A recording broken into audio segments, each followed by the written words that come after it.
How to fix QuickBooks Script Error. Method 1. Clear the cache data. To fix the QB script error, first access the Start menu and search for Internet Options. Then, select Internet Options. Then head over to the General tab. Now under the Browsing History, hit the Delete button. Now check all the options in this tab and click Apply. Method 2. Add Intuit as a trusted website in Internet Options. Firstly, access the Start menu and search for Internet Options. Access Internet Explorer and go to Tools. Choose the Internet Options. After that, select the Programs tab, then click on Add-ons. Method 3. Add Intuit as a trusted website in Internet Options. Firstly, open the Start menu and search for Internet Options.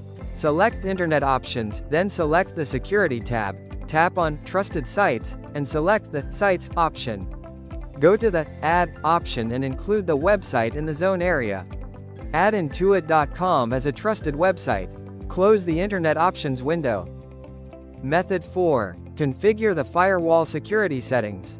Firstly, you need to check the firewall security settings. If QuickBooks is blocked from Internet access, it can be given access to perform tasks. When the script error message appears, the Internet connection settings may be the cause. Need more assistance? Visit us today at www.a2autocare.com or call us this number.